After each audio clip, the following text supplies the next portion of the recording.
Hi student, welcome to the Emmanuel Bundi August 2020 Day 5 Class 7 Subject Mathematics Chapter 5 Lines and Angles. The previous day में हमने question number 9 तक किया था. आज हम क्वेश्चन नंबर 10 करने जा रहे हैं. क्वेश्चन नंबर 10 क्या है देखिए एक बार. Indicate which pairs of the angles are vertical opposite angles and second पूछा उसने which are linear pair. सबसे पहले आपको फिगर बनानी पड़ेगी. फिगर बनाने के बाद वर्टिकल अपोजिट देखना पड़ेगा. वर्टिकल अपोजिट की एक ही कंडीशन मैंने आप लोगों को बताई थी कि दोनों लाइंस क्रॉस होंगी तभी वर्टिकल अपोजिट मिलेंगे. ठीक है. और वर्टिकल अपोजिट के बाद लीनियर पेयर के लिए एक स्ट्रेट लाइन होना चाहिए, यानी दो अपोजिट रेज होना कंपलसरी है, like this. Okay. Linear pair हमेशा 180 डिग्री एंगल बनाएगा.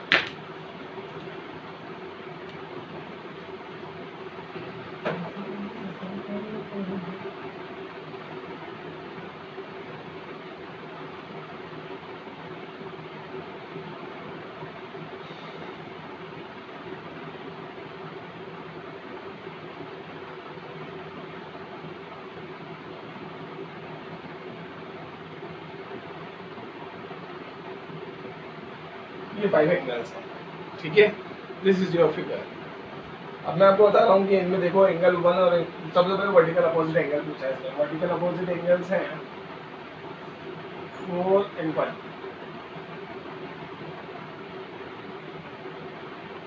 और angle 5 equals to angle 2 plus angle 3. ये वर्टिकल अपोजिट हुए. अब नेक्स्ट उसने पूछा है लीनियर पेयर कौन कौन से हैं.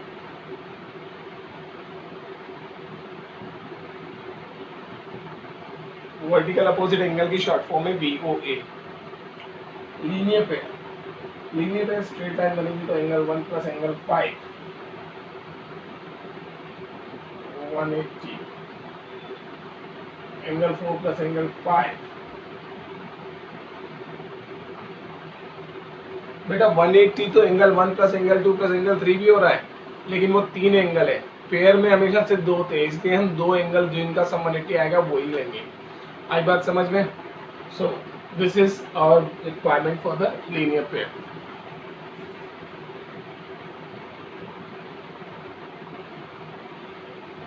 Question number 11. In the following figure, angle 1 is adjacent to angle 2. Give reason.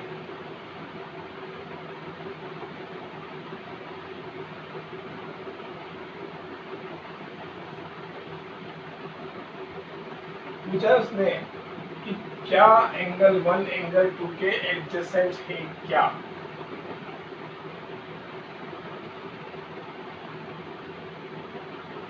देखिए हम इन पॉइंट्स को नेम दे लेते हैं A B C D. 2 angle बने, angle ABC and angle BCD. देखिए दोनों में पहली ही चीज नहीं है, कॉमन वर्टेक्स नहीं है.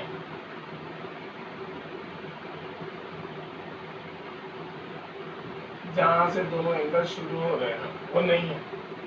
कॉमन आर्म है. कॉमन आर्म कौन सी है? BC. और कॉमन आर्म के दोनों तरफ साइड्स भी हैं. कौन कौन सी है? AB और CD.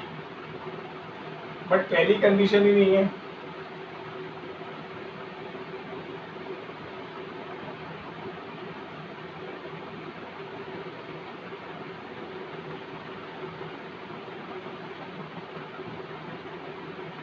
बट पहली कंडीशन ही नहीं है, सो हम ये कहेंगे कि एंगल 1 और एंगल 2 एडजेसेंट नहीं है. Angle 1 and angle 2 are not adjacent.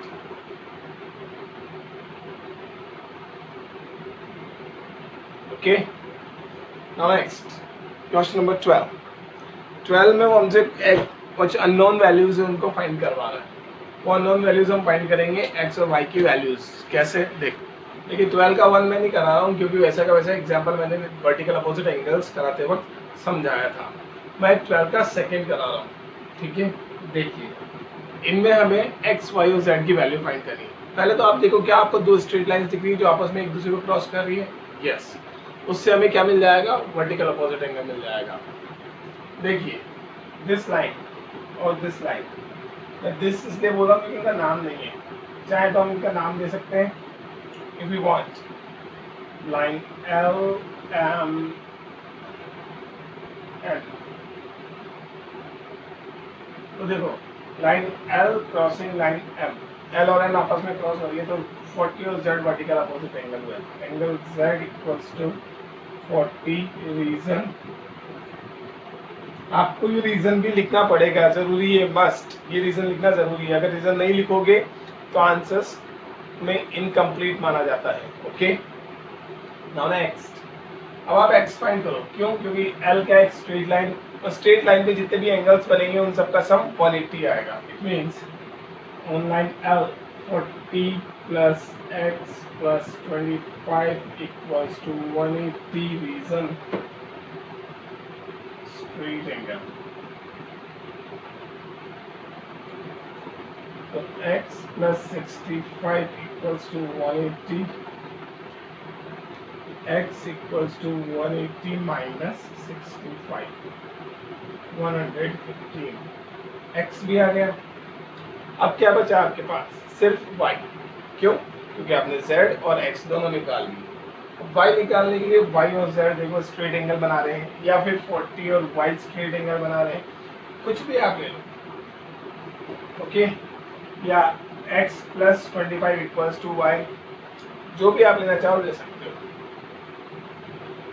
मैंने लिया 40 plus y equals to 180। Reason linear pair, या इसको मैं स्ट्रेट एंगल भी बोल सकता हूँ। Now next, y equals to 180 minus 40, y equals to 140। यहाँ से हम फाइनली लिखेंगे x 115, y 140, z 40। Okay, that's how we will do our question.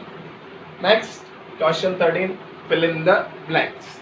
Fill in the blanks अब हम करने जा रहे हैं बेटा, ठीक है बेटा, ध्यान से देखना। अगला क्वेश्चन हमारा fill in the blanks.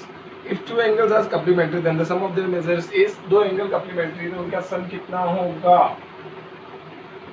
90 होगा definitely.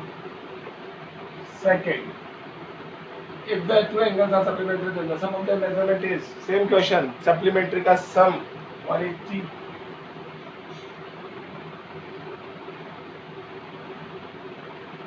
Two angles forming linear pair, अगर दो एंगल लीनियर पेयर बनाते हैं तो क्या होगा? वो सप्लीमेंट्री है। यस, दे आर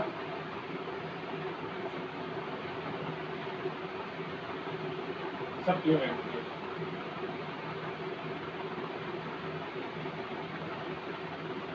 और कोई स्टूडेंट लिखता है कि सम 180,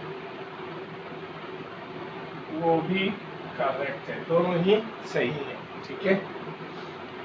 to adjacent angles are supplementary then they form, अगर दो एंगल सप्लीमेंट्री हैं तो वो हमेशा क्या बनाएंगे? एडजेसेंट एंगल बनाएंगे बेटा।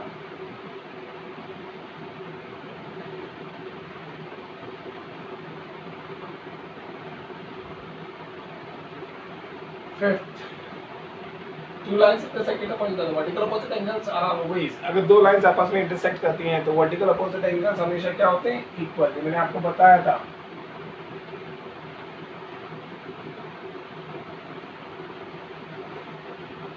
Two lines intersect at a point, then if one pair of vertical opposite angles are acute, then the other pair of vertical opposite angles are दो लाइंस इंटरसेक्ट कर रही हैं वर्टिकल अपोजिट एंगल्स में, और एक उनमें से एक्यूट एंगल बना रही हैं, तो दूसरा क्या बनाएगी? डेफिनेटली ऑब्ट्यूज बनाएंगी। क्यों? देखिए रीजन, भाई ये दोनों इंटरसेक्ट कर रही है ना, अभी थोड़ी देर के लिए हम इसको दिमाग से निकाल देते हैं। ये क्या है हमारा? एक्यूट एंगल, इन दोनों का सम 180। क्यों? स्ट्रेट एंगल लीनियर पे।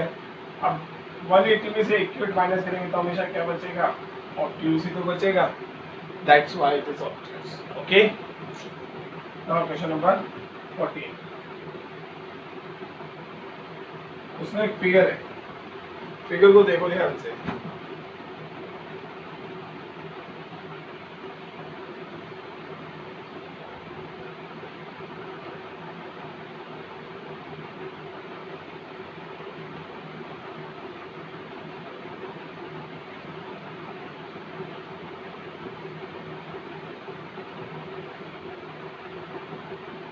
ये आपकी फिगर है। अब इसके बेसिस पे उसने कुछ क्वेश्चंस पूछे हैं। पहला क्वेश्चन पूछा उसने,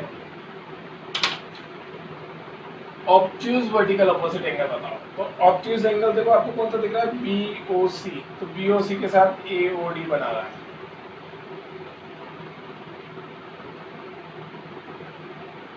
ओके, इस लाइन को थोड़ी देर के लिए हम गायब मान लेंगे। Okay, next, adjacent complementary angles, ऐसे एंगल्स जो कंप्लीमेंट्री हो 90 डिग्री, ये दोनों लग रहे हैं, angle BOA comma angle AOE, ये दोनों ही कंप्लीमेंट्री लग रहे हैं। इक्वल सप्लीमेंट्री एंगल्स, ऐसे एंगल्स जो इक्वल हैं और सप्लीमेंट्री भी हैं।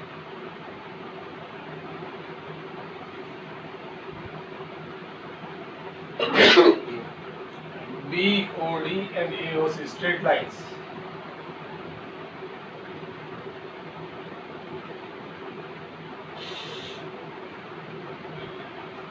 अब इनमें आप पेयर्स डाल सकते हो।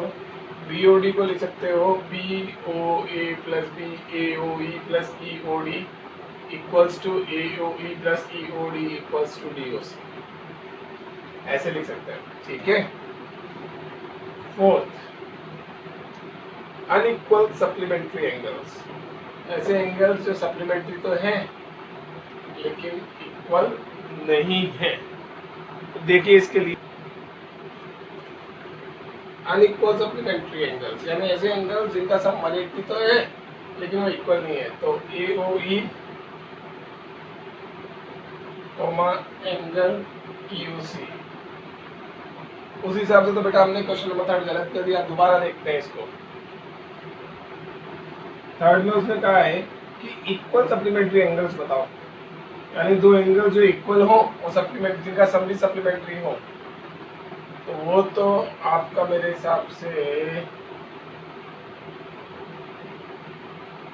हाँ, angle BOE equals to angle EOD, क्योंकि ये 90 डिग्री बना रहे हैं और दोनों इक्वल है, 90 और 90, 90 प्लस 90 180 तो सप्लीमेंट्री हो गए और इक्वल सप्लीमेंट्री एंगल्स हो गए। एडजेसेंट एंगल जो do not form linear pair, ऐसे एडजेसेंट बनाने जो लीनियर पेयर नहीं बनाए। तो देखिए पेयर्स में है ये angle AOB comma angle AOE, ये कंप्लीमेंट्री बना रहे हैं, सप्लीमेंट्री तो नहीं बना रहे हैं लेकिन एडजेसेंट है। दूसरा एंगल AOE एंगल EOD,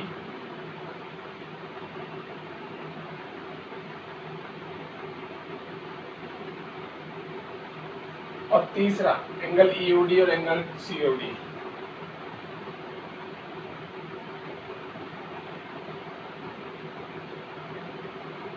ये मिला के हमारे एडजेसेंट एंगल्स बना रहे। तो आज की हमारी क्लास यहीं पे खत्म होती है। अगली क्लास के लिए अगले डे का हम आगे प्रोसीड करेंगे। उसमें हम पढ़ेंगे pair of lines, intersecting lines, parallel lines, angle made by the parallel lines. Thank you.